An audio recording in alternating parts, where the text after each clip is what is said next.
सर्दियों में बच्चों में वायरल फीवर, खांसी, जुकाम, निमोनिया और संक्रमण तेजी से बढ़ रहे हैं। विशेषज्ञ डॉक्टर अनीस बेग ने बताया कि मौसम में बदलाव के चलते छोटे बच्चों की इम्यूनिटी कमजोर हो जाती है, जिससे बीमारियों का खतरा बढ़ता है। उन्होंने अभिभावकों से अपील की है कि बच्चे ठंड से बचें, भीड़-भाड़ से दूर रहें और समय पर टीकाकरण कराएं। डॉक्टर बेग ने कहा कि लक्षण दिखते ही डॉक्टर से तुरंत सलाह लें। लापरवाही खतरनाक हो सकती है। अस्पतालों में ऐसे मरीजों की संख्या भी लगातार बढ़ रही है। देखिए खास रिपोर्ट।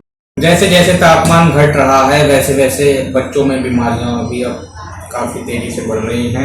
इस टाइम बच्चों की अगर बीमारियों की बात करें तो कोल्ड, डायरिया और बुखार वगैरह काफ़ी देखा जा रहा है। इसी पर बातचीत करेंगे। हमारे साथ शहर के मशहूर child specialist doctor Anees Baig मौजूद हैं। उनसे आइए जानते हैं कि किस तरीके की जो बीमारियाँ हैं वो उनके लक्षण क्या क्या हैं और उनकी जो बचाव है और इलाज वगैरह क्या होता है। डॉक्टर साहब, मौसम जो है अब काफ़ी सर्द हो रहा है, ऐसे में बच्चे को लिए क्या सावधानियाँ हैं?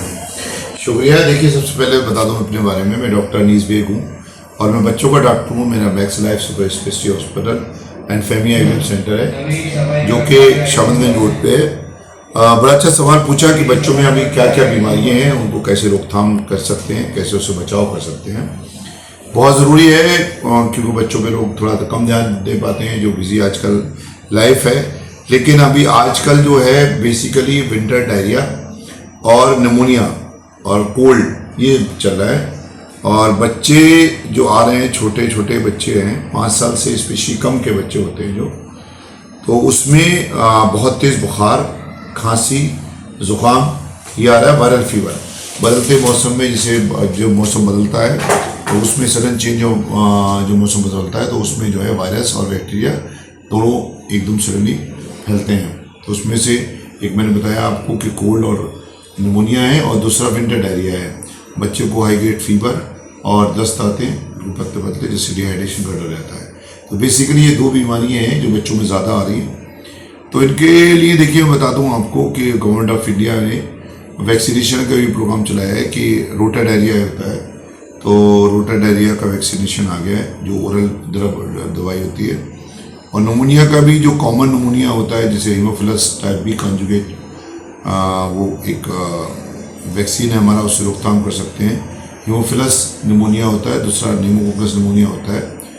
तो दोनों का वैक्सीनेशन आ गया है। तो सबसे पहले मैं कहूँगा कि वैक्सीनेशन कराएं बच्चों को, पूरा फुल वैक्सीनेशन कराएं। वैक्सीनेशन में कंजूसी ना करें। अगर पहले तो गवर्नमेंट ऑफ इंडिया में सरकारी वैक्सीन आपके अवेलेबल हैं काफ़ी हद तक, तो आप जाइए और वैक्सीनेशन का पूरा लाभ लीजिए, बच्चों को अपनों को प्रिवेंट करिए। और अगर आप चाहते हैं तो प्राइवेट में भी लगा सकते हैं, इसमें सारे वैक्सीनेशन आते हैं। कम से कम 10 बीमारियों के वैक्सीन उपलब्ध हैं, तो आप वैक्सीन लगवाइए। और ख़ास तौर से प्रिवेंशन में और कहूँगा कि मैं खाने पीने का ध्यान दीजिए, घर का खाना खिलाइए बच्चों को। और पानी से बहुत बीमारियाँ होती हैं, टाइफाइड भी आ रहा है आजकल, पानी से वाटरबोर्न डिजीज़ है, गंदे खाने से होता है, गंदे पानी से होता है। तो टाइफाइड से बचने के लिए, डायरिया है, तो ये सब बहुत भी अच्छे से साफ़ सुथरा पानी पीजिए। पानी को बॉयल करके पीजिए और फिल्टर का पानी पीजिए। अच्छा पानी पीजिए, अच्छा खाना खाइए, साफ़ खाना खाइए, सुथरा खाना खाइए। और खाने से पहले हाथ ज़रूर धोएं, हाथों से बहुत बीमारी फैलती हैं अगर हाथ नहीं धोते हैं आप तो। और अपने को साफ़ सुथरा रखिए, साथ में वैक्सीनेशन कराइए। और अगर बुखार आ जाए, डायरिया हो जाए तो अपने डॉक्टर को जल्दी से जल्दी दिखाएं। जल्दी से दिखाएंगे तो आपका बच्चा सीरियस नहीं होगा हमसे। डॉक्टर साहब, अगर बात करें तो वैसे ठंड को तो जो है हेल्दी सीजन कहा जाता है, लेकिन बच्चों के लिए ये सीजन जो है क्या नाम है काफ़ी नुकसानदेह साबित होता है, क्योंकि बच्चे इसके प्रति काफ़ी सेंसिटिव होते हैं। तो किस एज ग्रुप के बच्चे होते हैं जो ठंड से जल्दी जो है अफेक्ट होते हैं? ऐसा है ना, देखिए जब चेंज होता है मौसम, जैसे अगर ज़्यादा सर्दी आएगी तो बीमारी देखिए ऑटोमेटिक कम हो जाएंगी। जब चेंज हो, अभी चेंज हो रहा है वेदर का, पूरा चेंज नहीं हुआ वेदर, अभी ठंड पूरी ट्रेन नहीं आती, अभी चेंज हुआ है। जब चेंज होता है वेदर तब बैक्टीरिया और वायरस पनपते हैं, और उसका जैसे होगा वैसे वैसे कम हो जाएगा।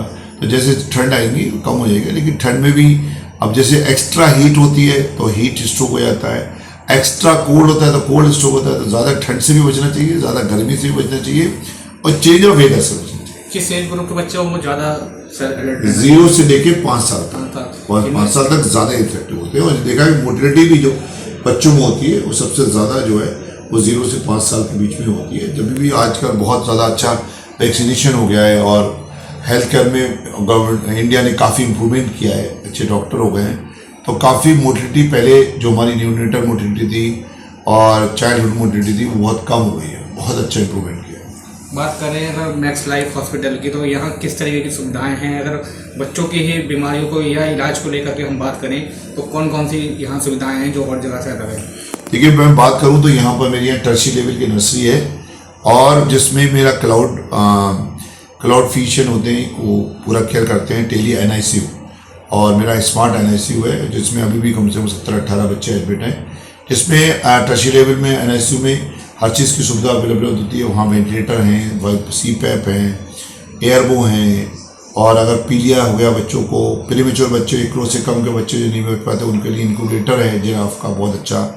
तो कितना कैसा भी बच्चा हो, सांस फूल रही है बच्चे को, बच्चा किन्हा रहा है और बच्चा पैदा होते रोया नहीं है, बच्चे को पीलिया है, बच्चे की सांस फूल रही है, तो कैसे भी किसी तरीके का बच्चा हो, हम लोग बरेली नहीं आसपास जितने डिस्ट्रिक्ट है, शाहजहाँपुर, बदायूं, रामपुर, पीलीभीत, चारों तरफ से बच्चे आते हैं और हमारे पास 99% बच्चे ठीक होके जाते हैं। और उसके अलावा मेरे पास में अच्छा ICU है, CCU है, HDU है, जिसमें कि कार्डियक पेशेंट रहते हैं, मेरे कार्डियोलॉजी की पूरी फैसिलिटीज़ है, और साथ में doctor Javed Amaniya MD medicine diabetes के हाइपरटेंशन के, इसलिए कार्डियो डिपार्टमेंट है उसमें डॉक्टर शोएब हैं, DM कार्डियोलॉजी हैं, और न्यूरो का डिपार्टमेंट है तो न्यूरो में डॉक्टर मोहित हैं जो एम्स के डॉक्टर हैं। ऐसे ही जो डॉक्टर शोएब है कार्डियो ये अपोलो के डॉक्टर हैं, और सुपर स्पेशलिटी हॉस्पिटल है मेरे यहाँ, और सर्जन डॉक्टर अरशद हैं, आर्थोपेडिक्स डॉक्टर फहद बिन हामिद है, गायनेकोलॉजिस्ट जैसे बच्चों में सीजर करना है, नॉर्मल डिलीवरी करना है, कैसी गांठ का ऑपरेशन करना है, तो डॉक्टर फहमी खान है। इसके साथ साथ डॉक्टर शर्फ करने वाला प्लास्टिक सर्जन है। तो पूरी टीम है हमारे पास में माशाल्लाह, और अच्छा काम कर रहे हैं हम लोग, और साफ़ सुथरा काम कर रहे हैं, और कम पैसे में काम कर रहे हैं हम लोग। ICU के चार्जेस 10 से 15 हज़ार रुपये होता है, NICU का 8 से लेकर 10 हज़ार के वेंटिलेटर में बच्चा होता है। तो हम लोग को अच्छा काम करके दे रहे हैं लोगों को, और जाने बचा रहे हैं लोगों को। हमारा बड़ा टर्शियरी केयर सेंटर है, रेफर होकर के पेशेंट हमारे पास आते हैं। अंत में क्या सलाह देंगे लोगों को? ठंड बहुत बढ़ रही है, ठंड अभी स्टार्ट हो रही है, आप लोगों को क्या क्या सावधानी रखना चाहेंगे? मैं तो कहता हूँ, देखिए, सेहत से बढ़ के कुछ नहीं है, और डॉक्टर अनीस बेग का हमेशा एक पैगाम रहता है कि सेहत है तो सब कुछ रहे, keep smiling, stay healthy, fit रहो, हिट रहो, ये मेरा हमेशा नारा रहता है। और उसमें आपको सबसे ज़रूरी है कि देखिए आप कितने बड़े डॉक्टर हैं, कितने बड़े इंजीनियर हैं, कितने बड़े वकील हैं, कितने बड़े नेता हैं, लेकिन अगर सेहत नहीं तो सब कुछ बेकार है। इसलिए सेहत पे बहुत ज़रूर ध्यान देना है।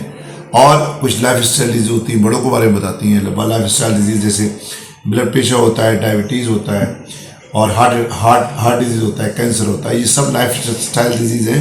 लाइफ स्टाइल डिजीज़ मतलब अगर आप इसको प्रिवेंट कर सकते हैं, अगर सही खान पीन पे ध्यान दें, पोषण कंट्रोल करें, अच्छे से खाना खाएं, थोड़ा खाना खाएं, टाइम से खाना खाएं, रात में 7 बजे के बाद कुछ ना खाएं, साथ साथ अच्छे से नींद लें, एक्सरसाइज करें, तो ये सब चीज़ बीमारियों से बच सकते हैं। और हमेशा अपने को हेल्दी रखें, स्वस्थ रखें। Thank you so much.